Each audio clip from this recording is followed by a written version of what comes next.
Le deuxième conférencier, en fait, je l'ai connu à Laval en 2016.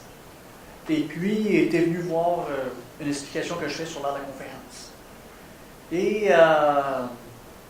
je sentais qu'il y avait comme un intérêt à l'intérieur de lui, mais on ne se connaissait pas. Puis à la fin, on a commencé à jaser. Puis finalement, il n'était pas sûr, mais il me dit, écoute, j'ai vraiment le goût à l'intérieur de moi, mais il faut que j'y pense. Tu me laisses-tu comme jusqu'à demain? Ben oui, pas de problème. T'sais. Et effectivement, il a pris le cours. Et en fait, il est tombé en amour avec cet art-là de la scène, de juste partager qu'est-ce qu'il y a à l'intérieur de lui. Puis, il a décidé de faire l'Académie avancée. Puis, c'est le fun parce qu'on a appris à se connaître beaucoup avec ça. Puis, c'est un être exceptionnel. Et puis, je veux vraiment que vous preniez le temps de l'écouter. Et puis, sans plus tarder, aidez-moi à l'accueillir. Il va vous parler de quoi? Ma vie a-t-il un sens? Êtes-vous prêts? Luc Bourdon! Merci. Bonsoir. Je ne sais pas si vous êtes comme moi, mais je me suis souvent posé des questions au cours de ma vie, du genre, qu'est-ce que je suis venu faire ici? C'est quoi la vie? Le plus jeune que je me souviens, je devais avoir peut-être 7-8 ans. Je me souviens d'avoir demandé à mes parents, c'est-tu juste ça la vie? Travailler, courir du matin au soir? Moi, je me rappelle d'avoir vu mes parents travailler, puis ils n'avaient jamais le temps de s'occuper de nous autres, mes deux frères, moi puis ma soeur. Puis là, j'ai regardé aller, puis déjà à 7-8 ans, je me posais des questions comme ça, je me disais, ça n'a juste pas de sens. Je dis, je suis ici là, pour aller à l'école, puis même je sois grand, je vais être obligé de travailler, puis avoir une maison, une famille, puis j'aurai jamais de temps pour moi, pour m'amuser, profiter de la vie. Fait que comme ça, les années ont passé, j'allais à l'école, j'avais à peu près 8 ans. Un jour, j'ai eu un gros accident de vélo. J'étais en face de chez nous, je restais sur un rang de campagne. Je roulais sur le bord du chemin, bien tranquillement, une belle après-midi ensoleillée. Il y a un automobiliste qui arrive à peu près à 90 km/h sur le rang, les autos passaient vite. Il y avait le soleil d'en face, il était aveuglé, il ne m'a pas vu, il m'a vu à la dernière minute, il a à peine touché au frein. Il m'a percuté par en arrière, j'ai fait un vol plané. J'ai atterri face première sur l'asphalte. Là, je me suis relevé un peu secoué. Puis là, je pleurais parce que j'avais perdu mes 2 running shoes. Puis là, j'ai vu mon vélo qui avait l'air d'un accordéon. La 3e voisine à côté de chez nous était dehors. Elle est arrivée en courant, en hystérie. Le monsieur, le conducteur, est sorti de l'auto. Il shakeait comme ça. Il était blanc comme un drap, il n'était plus capable de parler.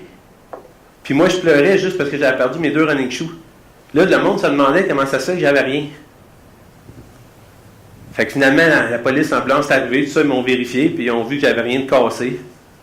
Fait que, Dieu merci, je suis encore ici aujourd'hui. Tu sais, quand tu as 8 ans, tu te poses des questions, tu te dis, qu'est-ce que j'ai fait de pas correct? Comment ça m'arrive à moi? Je roulais bien tranquillement, j'ai rien fait de mal, me semble. Fait que c'est toutes des questions qui roulaient dans ma tête depuis que je suis jeune. Puis là, comme peut-être un peu parmi vous, j'ai été intimidé quand j'étais jeune à l'école. Moi, je parlais sur le bout de la langue. J'étais hyper gêné. Puis, je me rappelle, en 2e année, je faisais rire de moi parce qu'il fallait parler devant la classe. J'avais 3 lignes à lire dans le cours de français. Puis, à tous les 2 mots, je me trompais, je bégayais, je recommençais la phrase 4 fois avant d'être capable de la dire comme il faut. Fait que ça m'a marqué, puis ça m'a resté bien. J'ai resté bien comme un manque d'estime de moi, puis super gêné. Tout au long de ma vie. Fait que finalement, ça ne m'a pas aidé à aimer l'école. Puis moi, j'étais quelqu'un de sportif qui bougeait. J'aimais ça, l'action, puis être en action, puis bouger, faire du sport. Fait que j'allais à l'école pour avoir des amis, l'éducation physique, puis les récréations, puis l'heure du dîner. Une chance, j'étais pas pire, j'étais bon en mathématiques, mais le français, c'était pas pour moi. On dirait que ça marchait pas un crayon dans mes mains, puis la lecture, on dirait que ça rentrait pas dans ma tête. Fait que finalement, les années ont passé. J'étais arrivé en secondaire 3. J'ai décidé de décrocher l'école parce que j'aimais vraiment pas ça. Mais j'ai toujours passé bien juste. J'ai commencé à travailler l'été, les fins de semaine, pour mon père. Mon père avait un commerce. Fait que j'ai commencé à installer du couvre-plancher, tapis, prolard, ça. J'ai commencé à travailler pour sa construction. Puis là, finalement, j'ai décidé de ne pas retourner à l'école. J'ai continué à travailler. Depuis l'âge de 15 ans, 16 ans, j'ai commencé à travailler, à gagner ma vie. Puis là, tranquillement, j'ai vu c'était quoi avoir de l'argent dans les poches, pouvoir avoir de la liberté, se payer du bon temps. Puis là, je ne savais pas trop ce que je voulais faire de ma vie, étant donné que je n'aimais pas l'école, puis je n'étais pas super bon en français. Je me dis, qu'est-ce que je pourrais faire de ma vie? Puis là, j'essayais de trouver quelque chose, mais tout ce que je cherchais, que je voyais qui pouvait être intéressant, mais là, je me dis, moi, je joue au hockey, j'aime ça. Faire de la moto, j'aime ça. Faire du vélo, mais je ne peux pas gagner ma vie avec ça. Moi, je ne m'appelle pas Mario Lemieux. Sinon, je serais déjà dans la Ligue nationale à 16 ans, je serais vraiment talentueux. Fait que, qu'est-ce que je pourrais faire pour gagner ma vie? Fait que ce questionnement-là, je vous dirais, ça a été la pire question de ma vie. Qu'est-ce que j'ai le goût de faire dans ma vie? Finalement, les années passent, j'arrive à 18 ans, j'ai une blonde. À 20 ans, elle tombe enceinte. 21, j'avais même pas 21 ans encore, je me ramasse avec un enfant dans les bras. Mon fils Alexandre, aujourd'hui, il vient d'avoir 25 ans. Tu sais, quand tu as à peine 21 ans, tu as un enfant à nourrir, tu as un appartement à payer, tu as un auto, tu es pris dans la roue, métro, boulot, dodo. Là, j'ai oublié de vous parler de mon accident que j'ai eu à 16 ans. Tu sais, je travaillais, je me suis acheté une moto, j'ai eu mon permis. À 16 ans, j'ai eu un autre gros accident en moto. Mais cette fois-là, ça a été pas mal grave. Je me souviens pas de rien. Tout ce que je me souviens, j'ai vu la lumière verte changer, il n'y avait pas d'auto, je suis parti. Mais il y a un automobiliste qui s'en est à 100 km/h, il a accéléré pour passer sa lumière, puis finalement, moi je partais, puis il a passé sa rouge. Il m'a ramassé de plein fouet de côté, je ne l'ai jamais vu arriver. Le garage au coin, le gars il mettait du gaz dans son auto, il a tout vu. Il fallait que je revolé 40 pieds avant d'atterrir à terre. J'ai juste essayé de me relever, puis j'ai tombé là, j'ai resté là comme un sac de sable. Tout le monde pensait que j'étais mort, j'ai pas bougé jusqu'à temps que l'ambulance arrive. L'ambulance est arrivée, ils m'ont fait respirer un produit pour me réanimer. Moi, la première réaction que j'ai eue, c'est « Il est où mon bicycle? » Je voulais me relever. Mais là, ils m'ont calmé, ils m'ont attaché sur la civière, ils m'ont emmené à l'hôpital, ici justement à Saint-Jérôme. 3 heures plus tard, j'étais sorti de l'hôpital sur mes 2 jambes, avec des béquilles, parce que j'avais le pied gauche un petit peu magané, les os du pied un peu écrasés. Une dent cassée, puis l'os du nez croche. Là, à 16 ans, tu es un peu plus mature. Là, tu réalises la chance que tu as d'être encore en vie. À l'hôpital, les infirmières, ils m'appelaient le miraculé de la journée. Là, ça a commencé à trotter dans ma tête. Là, je me disais, je sais pas ce que je veux faire de ma vie, mais en tout cas, il y a quelque chose qu'il faut que je fasse sûrement, parce que ça fait 2 fois que je rase de mourir, puis je suis pas mort encore. Puis je m'en sors avec pratiquement rien, une coupe de scratch, de la peau plumée un peu sur les doigts, puis... Fait que toutes ces affaires-là m'ont trotté dans la tête tout au long de ma vie. Là, finalement, je finis par 21 ans, mon enfant, tout ça, j'étais pris dans la roue, métro, boulot, dodo. Je me demandais encore quoi faire de ma vie. Là, j'étais pris d'un paiement, puis tout ça, comme bien du monde. Il faut vivre. Toujours avec le questionnement aussi que je m'en vais dans la vie. Finalement, je finis par me séparer à l'âge d'à peu près 26 ans. Ça, c'est un peu grâce ou à faute de ma mère, je ne sais pas trop comment l'appeler, mais ma mère est décédée d'un cancer à l'âge de 53 ans. Ça m'a fait une révélation en dedans de moi, comme je voyais ma mère travailler du matin au soir, puis j'avais l'impression qu'elle ne s'épanouissait pas. Elle donnait sa vie pour nous autres. Là, je dis, moi, c'est pas vrai que je vais mourir comme ça à 50 ans, puis je n'aurai pas profité de ma vie. Il faut que je fasse quelque chose. Fait que finalement, j'ai décidé de me séparer, de me divorcer. J'ai essayé de me retrouver. Les 2 années et demie qui ont suivi après, j'ai resté tout seul, je ne voulais rien savoir de personne. J'ai essayé de faire ma vie, de me retrouver qui j'étais. J'ai décidé d'acheter le commerce à mon père, parce que mon père a pris sa retraite une couple de mois après que ma mère soit décédée. On l'a poussé un peu dans le derrière, moi et mon frère. On dit, prends ta retraite, 55 ans, c'est une belle âge, tu es en forme, profite de la vie. On a pris la relève pendant les 4 années qui ont suivi. Fait que je réalisais un petit peu un rêve que j'avais d'enfance, d'être travailleur autonome, d'être un patron, mon propre patron. Mais avec un divorce qui est en marche en même temps que tu achètes un commerce, ça a l'air que ça n'a pas fait un bon ménage. Je me suis ramassé avec 20 000 de dette à payer. J'ai pas fait de faillite, mais je peux vous dire que ça a pris du courage pour m'en sortir. 8 mois plus tard, j'ai travaillé du matin au soir, 8-10 heures par jour, 5 jours par semaine. J'ai mangé des toasts au beurre peanut le matin de déjeuner, puis pour dîner. Puis le souper, des fois, je me payais un luxe, je me payais un quart dinner. Pendant 8 mois, j'ai remboursé 20 000 $ de dette. Fait qu'aujourd'hui, tout ça m'a apporté à me sentir plus solide. C'est des expériences de vie qui font que j'avance un peu plus dans ma vie. Puis j'ai pas peur que ça ne marche pas, parce que c'est arrivé une couple de fois que ça n'a pas marché. De fil en aiguille, je grandis, me fais une autre conjointe à un moment donné. Finalement, pour me ramasser à l'âge de 32 ans, ça faisait un divorce, 3 séparations, 4 relations qui ne marchent pas dans ma vie. Là, je rentre dans ma maison, une belle maison neuve que je venais de construire. Je dis, Luc, où c'est que tu t'en vas dans la vie? Ça n'a pas de sens. Tu ne sais pas ce que tu veux faire de ta vie. Tu travailles en cause à la construction, ça fait 16 ans maintenant. Là, je me dis, OK, là, il faut que je fasse quelque chose. Je m'assois dans le salon, je me mets à regarder la télévision. Là, je pars dans ma bulle.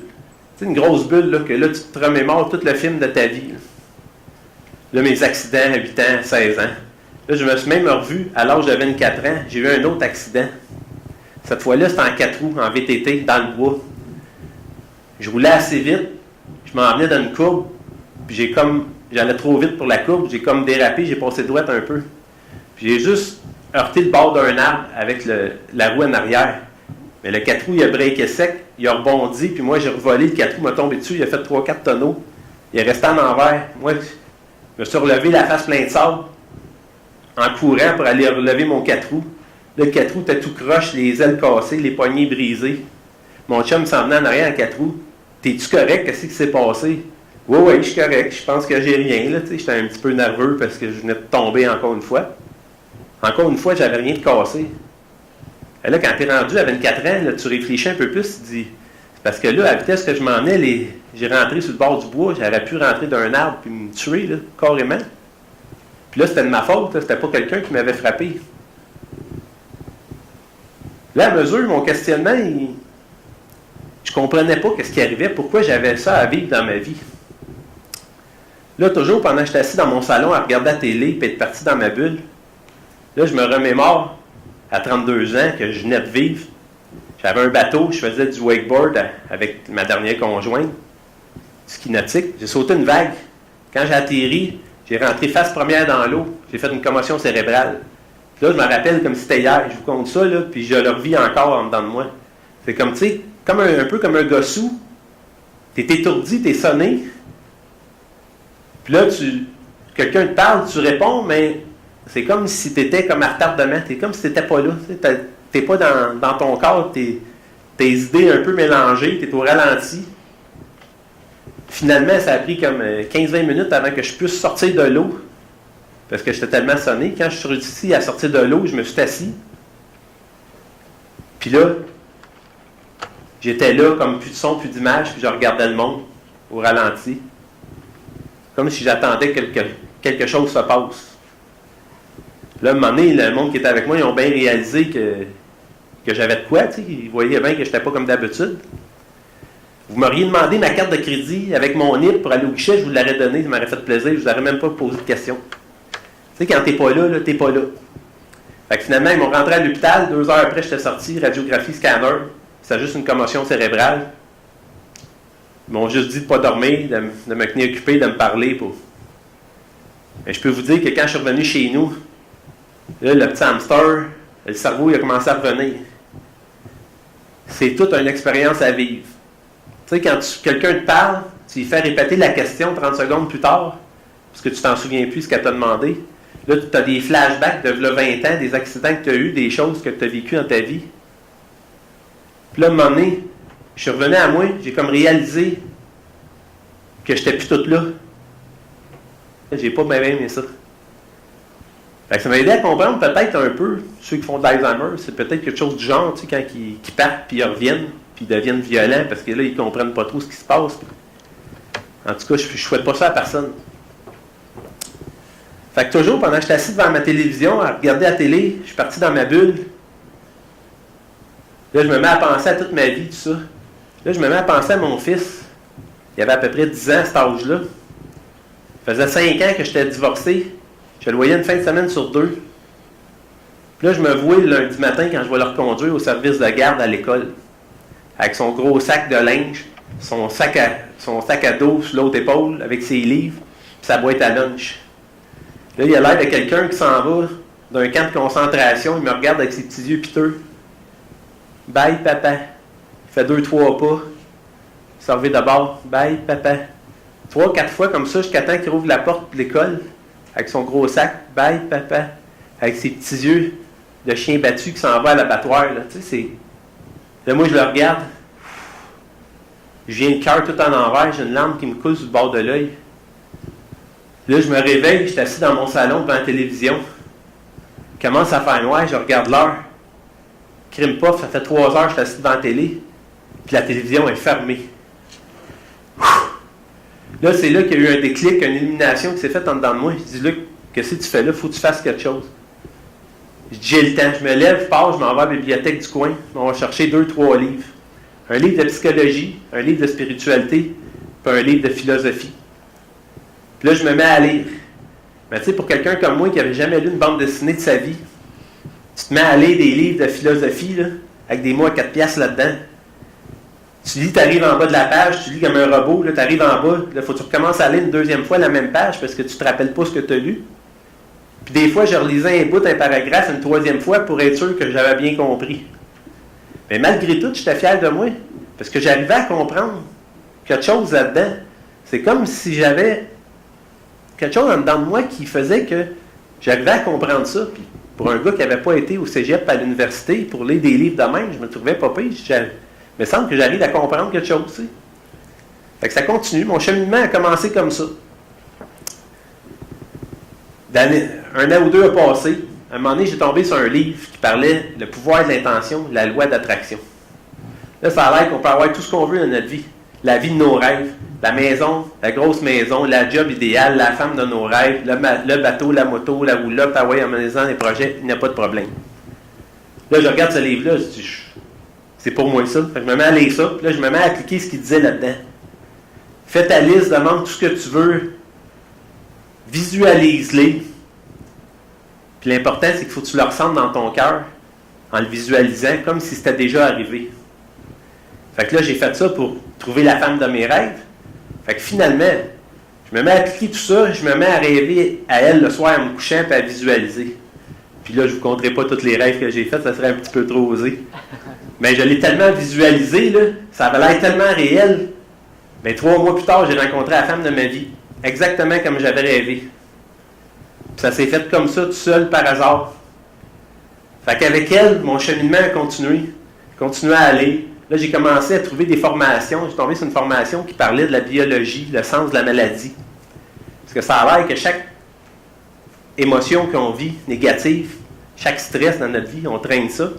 Ça, c'est relié avec des parties du corps. Chaque émotion que tu vis est reliée avec des parties du corps. Puis là, j'ai commencé à triper sur cette formation-là. Pour la première fois de ma vie, je commençais à m'intéresser à suivre une formation, un cours, moi qui n'avais jamais aimé aller à l'école. Moi qui n'avais pas vraiment de passion, que j'avais bien des activités que j'aimais faire, mais je ne savais pas c'était quoi une passion. Là, je commençais à m'intéresser à quelque chose qui me faisait comme du bien en dedans de moi, puis qui donnait du sens un peu à ma vie.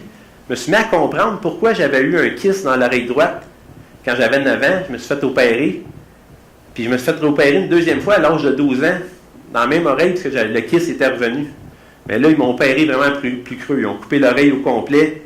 Ils ont été grattés l'os, tout ça. Fait que depuis ce temps-là, je suis comme quasiment sourd de cette oreille-là. J'entends peut-être à 30%. Là, j'ai commencé à comprendre des choses. Puis là, en dedans de moi, ça résonnait, ça faisait du sens. Fait que tout ça, j'ai pris ces formations-là avec ma conjointe, la femme de ma vie. On a cheminé ensemble. Là, après ça, j'ai tombé dans une formation de PNL, le coaching PNL. La PNL, c'est la programmation neuro-linguistique. Ça a transformé ma vie complètement. J'ai commencé les cours, puis après la première année, ma vie a commencé à changer. Là, je me suis mis à triper solide. Là, à avoir une passion pour l'être humain, comprendre le fonctionnement, comment on est programmé dans notre tête, puis comment que nos cellules réagissent avec nos émotions qu'on vit depuis qu'on est petit. Depuis qu'on est petit, on vit des événements. ces événements-là sont négatifs ou positifs, ils nous font vivre des émotions. Là, on se forme des pensées par rapport à ça. Ah, ça, j'aime pas ça, j'aime pas ça le feeling, c'est mauvais pour moi. Puis là, que tu revis d'autres événements qui viennent renforcer ça, puis là, tu deviens comme à te faire des formes pensées, puis à y croire tellement que tu te formes des croyances par rapport à des événements que tu as vécus. Mais je dirais surtout avec les émotions qu'on vit. L'événement n'a pas tout à fait de rapport là-dedans. Parce que des fois, tu vis d'autres événements, mais qui te font vivre la même émotion. Puis là, tu renforces ces croyances-là qui deviennent des valeurs. Tu formes ta personnalité par rapport à ça. Puis moi, j'avais comme croyance, faire du sport, être en forme, c'est bon pour la santé. En plus que j'aimais pas l'école, fait que cette croyance-là était assez positive pour moi, assez winner. Fait que j'ai toujours fait du sport dans ma vie, j'ai toujours été en forme. Fait que moi, je me voyais pas assis, une job de 8 à 4 assis dans un bureau, je serais venu fou. C'était pas pour moi, j'aurais eu des fourmis dans les jambes, il aurait fallu que je bouge. Fait que, il y a des croyances comme ça qui nous supportent, puis il y en a d'autres qui nous limitent. Fait que moi, l'école, ça me limitait. Je croyais pas en l'école, je croyais pas que ça valait la peine d'aller à l'école. Dis-moi, pour gagner ma vie, j'ai pas moyen d'aller à l'école. La preuve, ici aujourd'hui, je gagne très bien ma vie. Ça fait 30 ans que je travaille en construction, je suis entrepreneur général, je suis encore d'un couvre-plancher. Mais là, en plus, toute ma vie allait bien, j'étais en amour, je commençais à trouver un sens à ma vie. Je commençais à découvrir des passions, chose que je n'avais pas. Tout va bien, ma blonde, la maison, ses deux enfants, le mien. Finalement, je m'achète un terrain, je me construis un chalet. Là, je réalise un autre rêve dans ma vie, parce que j'avais fait mon tableau de visualisation, comme il disait. Fait que là, je vais m'acheter un bloc appartement. Moi, j'aime ça. J'ai toujours un petit côté entrepreneur, en dedans de moi, investisseur. Fait que là, je me suis acheté un immeuble à revenus. Finalement, ça faisait comme à peu près 5 ans et demi, j'étais avec ma conjointe, tout va bien. Du jour au lendemain, paf, c'est fini. Ça ne marche plus, elle me quitte. Là, mon monde s'est effondré. Pour la première fois de ma vie, je commençais à trouver du sens dans ma vie, puis à trouver des passions, puis à gagner mieux ma vie, parce que la PNL, le coaching PNL, a fait en sorte que, au lieu de lâcher ma job que j'aimais pas, je me suis mis à engager des employés, je me suis associé avec un partenaire, puis en dedans d'un an, j'ai fait le double de salaire en travaillant moins, puis en ayant plus de temps pour moi, pour aller suivre des formations, m'intéresser dans des cours que j'aimais. Je me suis mis à investir en immobilier, j'ai pris des formations en immobilier. Fait que là, quand la séparation est arrivée, là, j'ai pogné un down, mais solide. J'ai pas été voir le psychologue, mais d'après moi, j'aurais eu tendance à dire que j'aurais fait une dépression. Mais étant donné que je suis fait fort, j'ai toujours avancé dans ma vie, mais là, je me suis retrouché les manches, je me suis reviré de bord. J'ai continué à investir, j'ai continué à travailler, puis là, j'ai continué à cheminer, mais encore plus profond en dedans de moi. Là, je me suis mis à faire de la méditation. J'ai fait des cours d'hypnose. J'ai fait des formations en Reiki, faire des soins d'énergie. Là, j'ai commencé à découvrir qu'on avait des centres énergétiques, des chakras qu'on appelle. Ça, c'est relié avec les méridiens du corps. Puis, quand tu vis des émotions, tu as des parties du corps qui bloquent, tu as des chakras qui bloquent, fait que ton énergie ne circule pas bien. Fait que c'est un peu pour ça que j'avais une partie de moi qui était comme en dépression. Fait que j'avançais pareil dans ma vie, mais tu sais, je traînais de la patte. Fait que toutes ces formations-là m'ont amené à trouver comme un sens, puis à faire des liens avec toutes ces formations-là, que finalement, les 7 chakras qu'on a, il y a 7 journées dans une semaine, ça a peut-être un lien. En plus, on a 7 corps énergétiques. On a un corps physique, un corps énergétique, un corps mental, un corps émotionnel, un corps astral, un corps spirituel. Là, j'ai commencé à comprendre que pour être en harmonie avec nous autres, il faut prendre soin de notre corps physique. C'est beau faire du sport, mais manger bien, ça serait peut-être bon aussi. Puis, consulter quelqu'un pour se faire aider quand on vit des émotions, ça a du sens, ça aussi, je pense. En tout cas, moi, depuis que je fais ça, si ma vie va de mieux en mieux, je suis en forme, j'essaie de faire plus attention à ce que je mange, je me fais aider par des coachs, par des thérapeutes énergétiques. Juste pour vous dire, je suis rendu à 46 ans bientôt, je ne prends jamais de médicaments, je ne prends pas de produits naturels. Ma vie va de mieux en mieux depuis que je fais du cheminement, puis que j'apprends à me regarder, puis à m'intérioriser, puis à me connecter avec qui je suis. Puis ça, ce qui m'a aidé bien gros à me connecter, je vous dirais, c'est la méditation. Un jour, j'ai fait une formation de méditation. 10 jours en silence, une retraite fermée. Je ne sais pas si vous le savez, mais tu sais, quand tu es assis comme ça, pendant 1h30 de temps, tu te relèves après 1h30, tes deux jambes barrées, tu n'es plus capable de marcher. Moi, j'étais un gars sportif, là. J'avais des bébites à la grandeur du corps. Là. Ça fourmillait de partout. Là, tu te dis, faut que je fasse 10 jours comme ça. Ça fait juste 1h30 que je suis là, puis je voulais sacrer mon camp de là. Après 3 jours, le petit hamster, il spinait dans sa roue, là. Puis là, je pense qu'il faisait des backflips avec ça parce que j'étais en train de capoter. Là, j'ai dit, si moi, j'ai déjà été en dépression, non, là, j'étais en train de m'y fou carrément, là. Ça marchait pas, là. Mais je peux vous dire quelque chose. Les 3 premières journées ont été dures. Mais après ça, au bout des 10 jours, quand je suis sorti de là, j'étais transformé. Moi qui courais partout, tout le temps pour faire quelque chose, pour avoir de l'argent, pour acheter d'autres choses, tout le temps dans le faire et dans l'avoir, je suis sorti de là, j'ai commencé à comprendre c'était quoi être. Même que mon fils, à l'époque, il m'a dit, ben oui, père, il dit, c'est les 3 verbes les plus importants en français. Être, faire et avoir. Ah, là, j'ai fait un autre lien avec les enseignements spirituels qu'on apprend en faisant de la méditation, les enseignements bouddhiques. Je me suis mis à regarder une couple de théories là-dessus, puis les enseignements. Fait que là, j'ai trouvé qu'il y avait bien des liens qui se ressemblaient. Puis tout ça, ça faisait comme un sens en dedans de moi. Puis je m'intéressais à ça de plus en plus, parce que là, ma vie allait de mieux en mieux, à cette heure que je suivais des formations, puis je devenais une meilleure personne. Ça allait bien. Fait que là, j'ai continué là-dedans. Finalement, depuis ma séparation, je me suis rendu à 5 ans en cheminement profond. Puis, avoir de la misère à rencontrer quelqu'un, parce que j'avais besoin de retrouver qui j'étais vraiment, parce que là j'étais comme rendu à bout. Là, je voulais changer de job. Mais tout ça m'a emmené à comprendre que finalement, ce n'était pas ma job que j'aimais. Mais c'était les situations qui me faisaient vivre des émotions négatives, qui me remettaient tout le temps en question. Même que mes passions que j'avais jamais, bien, c'était causé à cause de mes émotions négatives qui me faisaient remettre en doute quand j'avais un désir de faire quelque chose. On dirait que je voyais tout le temps le côté négatif. Là, je me mettais sur le break. Là, j'embarquais dans mes peurs. Là, j'avais peur d'avancer. Je disais, oh non, c'est pas pour moi, ça. Je suis qui, moi, pour faire ça? Non, je peux pas faire ça. Là, je pensais à d'autres choses. Ah, non, il y a ça qui marche pas. Il y avait toujours le temps quelque chose. Fait que plus que je cheminais dans mon cheminement spirituel puis mon cheminement personnel, j'ai fait des thérapies de fin de semaine de 3 jours intensives pour justement aller nettoyer ces blocages-là émotionnels qu'on a dans nous autres, qu'on traîne.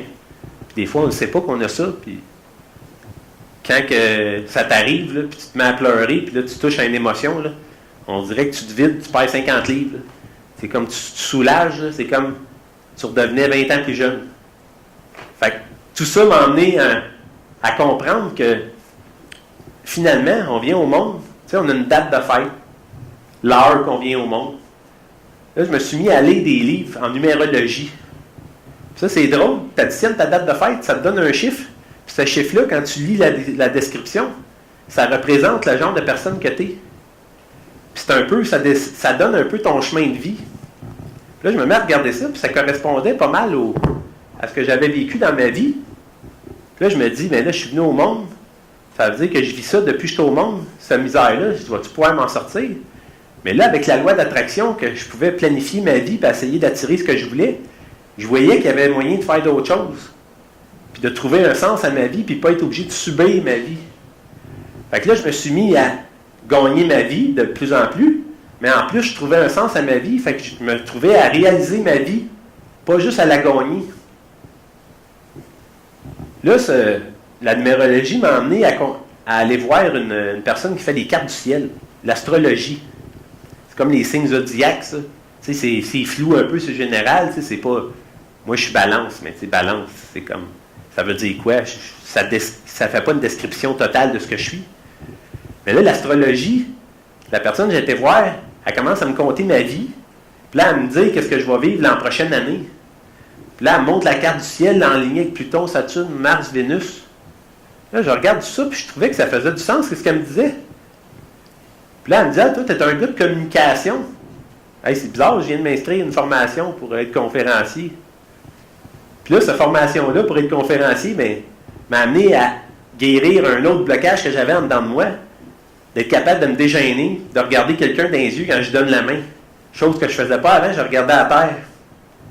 Là, aujourd'hui, je suis rendu là, je suis capable de parler devant un groupe, je suis à l'aise, mais là, 6 mois, je n'aurais jamais pensé faire ça aujourd'hui. Là. Fait que merci Sylvain pour ta formation, ça m'a bien gros aidé, c'est comme un coaching, mais comme on apprend un coaching PNL, tant que tu ne fais pas une action pour vérifier où ce que tu es rendu dans ta vie, ben, tu ne peux pas savoir si vraiment tu as réglé quelque chose en dedans de toi. Fait que c'est ça qui est le fun du coaching puis de faire des conférences, c'est que tu vérifies à chaque jour où ce que tu es rendu dans ton processus, comment tu t'améliores. Fait que tout ça pour dire que les cartes du ciel, l'astrologie, j'ai comme réalisé que finalement, quand tu viens au monde, tu sais, les enseignements nous disent qu'on a un karma, qu'on a des choses à régler dans nous autres. Là, tout ça, ça faisait du sens avec l'astrologie, parce que c'est comme si mon chemin était tracé quand je suis venu au monde, mais en même temps que mon karma, c'est peut-être ma mission de vie. C'est peut-être ça que je suis venu faire ici, sur la Terre, aujourd'hui. Régler ces peurs-là, ces blessures-là, pour devenir une meilleure personne. Puis ça, que ça soit des enseignements spirituels ou des enseignements de psychologie, ça revient tout au même pour moi. Je ne sais pas vous, qu'est-ce que ça vous dit, mais moi, je pense que je suis venu ici sur la Terre pour devenir une meilleure personne, m'améliorer, prendre des formations, puis partager ça avec les autres. Puis là, un jour, je suis tombé sur une phrase d'Albert Einstein. Cette phrase-là, elle me rentrait dedans, ça a fait comme la révélation. On passe 15 ans de notre vie à l'école, pas une fois on nous enseigne la confiance en soi, pas une fois on nous enseigne la passion, puis pas une fois on nous enseigne l'amour, qui pour moi sont les fondements de la vie. Quand j'ai lu cette phrase-là, ça a fait comme « Ah, c'est exactement ça que je pensais, que je commençais à comprendre. » Je commence à trouver des passions, je commence à découvrir le goût de m'instruire, d'aller à l'école, de devenir une meilleure personne, d'avancer dans la vie, d'avoir des projets. Fait que ces passions-là m'emmènent à avoir plus confiance en moi, à être ici, à vous parler. Puis là, j'ai envie de le partager avec tout mon cœur, tout mon amour, au plus de gens possible, pour les motiver à se prendre en main et à faire quelque chose de leur vie, à ne pas rester dans leur petite zone de confort, puis à souffrir, puis à vivre, à subir leur vie. Fait que je suis là pour partager ça, pour les aider à vivre leur vie. Puis là, je vous dis ça pas parce que j'ai 20 ans d'expérience là-dedans, là, mais parce que ça m'a tellement fait du bien que je pense que ça peut aider bien du monde. Puis si j'avais une suggestion à vous faire aujourd'hui, c'est, tu sais, vous allez chez le dentiste peut-être une fois par année. Des fois, vous allez vous faire masser parce que vous avez un peu mal dans le dos. Vous allez chez la coiffeuse une fois par mois. Bien, je vous dirais, votre corps physique, vous en faites attention, hein, mais prenez soin de votre corps mental et votre corps spirituel. Puis prenez soin de votre cœur aussi. Là, ce que j'aimerais partager avec vous, j'aimerais vous proposer une technique de PNL. Juste pour vous donner un petit goût de ce que c'est la PNL. Parce qu'aujourd'hui, je suis devenu coach en PNL depuis 1 an et demi. Au début, j'avais commencé 2 ans, ça avait changé ma vie, mais je ne pensais pas de devenir coach. Parce que je me disais, je suis qui, moi, pour devenir coach? Je ne sais même pas ce que je veux faire de ma vie. Je veux-tu vraiment être coach? Puis là, j'étais sur le break. Fait que là, finalement, je me suis décidé, j'ai dit, je vais aller finir mon cours pour devenir coach. Je ne suis pas obligé de devenir coach, on verra bien. Si ça a commencé à transformer ma vie, bien là, ça va sûrement m'aider encore. Fait que finalement, la PNL, l'hypnose, tout ça, ça a transformé ma vie. Ça m'a aidé à avancer. Fait que là, j'ai envie de vous partager ça, une petite technique de PNL, 2 minutes. Pour ça, je vais vous demander de vous rappeler un objectif que vous avez atteint dans votre vie, un rêve que vous avez réalisé. Peu importe qu'il soit gros ou petit, il n'y a pas de grosseur là-dedans. Quelque chose qui vous tenait à cœur, au fond de vous-même, puis je vous invite à le visualiser. Puis pour ça, on voit plus clair quand on a les yeux fermés. Fait que je vous invite à fermer juste vos yeux, vous déposez les mains sur vos cuisses, les pieds bien à terre. Pendant que vous avez les yeux fermés, je vous invite à visualiser le jour où ce que vous avez décidé de réaliser cet objectif-là. Qu'est-ce qui vibrait en vous quand vous avez vu cet objectif-là, de dire « Wow, moi je veux atteindre ça, je veux réaliser ce rêve-là, cet objectif-là. » Qu'est-ce que vous avez vu quand vous avez regardé votre objectif? Qu'est-ce que vous vous disiez dans votre tête? Remémorez-vous tout le bien que vous sentiez que « Wow, ça serait hâte d'aller réaliser ça, j'avance là-dedans, j'y vais, je suis capable. » Puis à mesure que vous avancez, prenez le temps de vivre chaque étape que vous avez parcourue Quelle qualité en dedans de vous vous avez déployée, que ce soit parler à quelqu'un, prendre une information, donner un coup de téléphone, que vous avez écrit un plan d'action pour passer à l'autre étape après. Visualisez chaque étape. Qu'est-ce que vous voyez dans chaque étape? Qu'est-ce que vous vous disiez? Peut-être qu'il y a des gens qui vous parlaient, qui vous motivaient à avancer dans votre objectif. Tout ça, prenez le temps de bien le sentir en dedans de vous. Qu'est-ce que ça générait en vous? Comme essence, comme pour avancer, pour vous donner le guts de continuer à avancer vers votre objectif. À mesure que vous avancez comme ça, que vous déployez vos qualités, vos ressources, parce que vous avez tout en dedans de vous pour réaliser cet objectif-là. Là, vous avancez, visualisez votre objectif là, qui s'en vient, là, vous approchez de plus en plus. Puis ressentez la joie, le bonheur que vous vivez en dedans de vous. À mesure que vous avancez, puis là, wow, ça monte, là, vous le sentez, vous êtes fébrile, là, je vais l'atteindre, mon objectif, là, j'arrive, presque. Puis là, quand vous allez arriver à votre objectif, là, je vous invite à regarder ce qui se passe, ce que vous vivez en dedans de vous. Qu'est-ce que vous vous dites? Comment vous êtes fiers de vous? Toutes les qualités que vous avez, la confiance en vous que vous avez déployée pour atteindre cet objectif-là, la détermination. Tout ça, je vous invite à ramener ça en dedans de vous, là, puis à bien le vivre dans toutes les cellules de votre corps. Puis quand vous serez au maximum de votre émotion, que vous le vivez à plein, je vous invite à prendre votre main, puis juste à toucher votre autre main, faire un point d'ancrage sur votre main. Comme un petit pincement, juste pour ancrer ça, ce moment-là, en dedans de vous.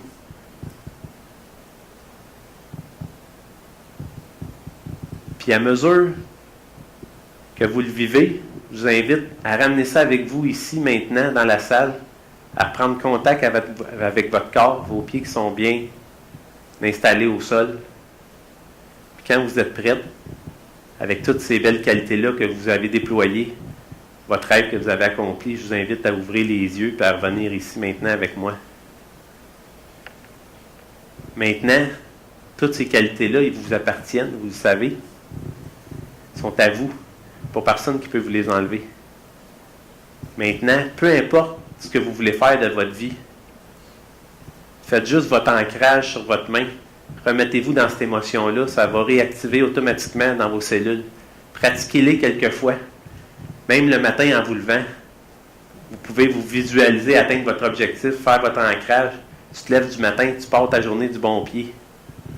Juste ça, c'est une technique qui est bien simple, qu'on a faite en 2 minutes. En coaching, je peux vous faire ça pendant une demi-heure. Vraiment vous la faire vivre à fond, chaque étape, chaque qualité que vous vivez. Imaginez qu'est-ce que ça peut faire comme différence dans votre vie quand vous mettez ça en application à chaque jour. Moi, je l'ai appliqué. C'est ça qui m'a rendu ici aujourd'hui, à venir vous partager ma passion que j'ai découvert depuis quelques années seulement, de partager ça avec les gens. Puis j'espère que vous le voyez dans mes yeux, comme avec mes yeux brillent, puis que j'en suis fébrile en dedans de moi de vous partager ça. Sur ça, je vous souhaite de trouver votre mission de vie, puis trouver un sens à votre vie. Merci.